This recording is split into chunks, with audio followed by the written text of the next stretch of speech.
আসসালামু আলাইকুম দর্শক, এই মুহূর্তে আমি আছি জাহাঙ্গীরনগর ইউনিভার্সিটির ঠিক সামনে, যেখান থেকে দেখছেন যে এখানে কিন্তু গত কয়েকদিনের যেই ছিল, ছাত্র আন্দোলন ছিল, সেই আন্দোলনের কারণে কিন্তু গোটা দেশ যে অচল অবস্থা হয়ে গেছে।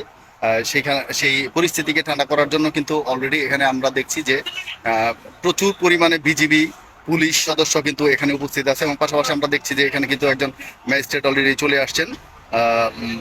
যদি আমরা দেখাই যে একজন ম্যাজিস্ট্রেট কিন্তু অলরেডি এখানে চলে আসেন, এবং পাশাপাশি আমরা যদি দেখাই যে জাহাঙ্গীরনগরের ভিতর যে অবস্থা, জাহাঙ্গীরনগরের ভিতরের যে অবস্থা সেটা কিন্তু সম্পূর্ণ খালি, এবং ভিতরে কোনো লোকজন কে দেখা যাচ্ছে না। এদিক দিয়ে যদি আমরা দেখাই যে সারাটা রাস্তায় কিন্তু বিজিবি দিয়ে ভরা, এবং এই পাশে যদি দেখায় যে পুলিশ সদস্যদের কিন্তু একটা মানে পুলিশ সদস্যরা কিন্তু তারা এখানে পরিস্থিতি আহ, পরিস্থিতি ঠিক রাখার জন্য তারা কিন্তু পজিশন নিয়ে এখানে দাঁড়িয়ে আছে, যে কোনো মুহূর্তে যে কোনো ধরনের পরিস্থিতি তারা মোকাবেলা করার মতো সক্ষমতা নিয়ে, এবং সেই পরিমাণ ফোর্স নিয়ে কিন্তু তারা এখানে দাঁড়িয়ে আছে। আর পাশাপাশি জিডিআর যারা বা বিজিবি সদস্য যারা আছেন তারা কিন্তু এখানে বেশ কিছু ইউনিট কিন্তু এখানে অলরেডি কাজ করছে। পাশাপাশি এখানে যদি দেখি যে আমরা একজন ম্যাজিস্ট্রেটকে দেখতে পাচ্ছি, যে সাভার যেই ভূমি অফিস ভূমি কর্মকর্তা ছিলেন যিনি, তিনিও কিন্তু এখানে চলে এসেছেন। পাশাপাশি এখানে সারা রাস্তায় কিন্তু বিজিবি পুলিশ এবং অন্য অন্য প্রশাসন যারা আছে, ডিজিএফআই বা যারা আছে, তারা কিন্তু এখান থেকে প্রত্যেকেই কিন্তু এইখানে সতর্ক ভূমিকায় আছেন।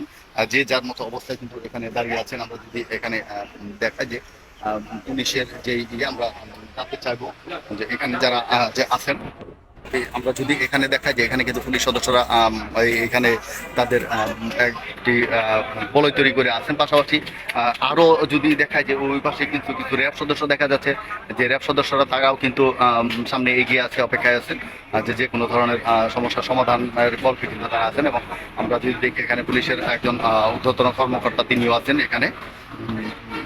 যে কোনো ধরনের পরিস্থিতি মানে সতর্ক অবস্থানে তারা কিন্তু আছে, যে কোনো ধরনের পরিস্থিতি সামাল দেওয়ার জন্য তারা এখানে অপেক্ষায় আছে।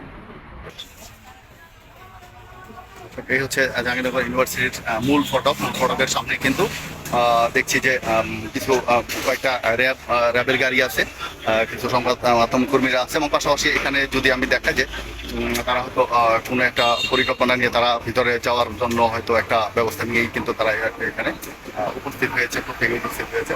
এখানে প্রথমে পুলিশ সদস্য এবং পরে বিজিবি সদস্য তারা কিন্তু একত্রিত হয়ে এখানে দাঁড়িয়ে আছেন।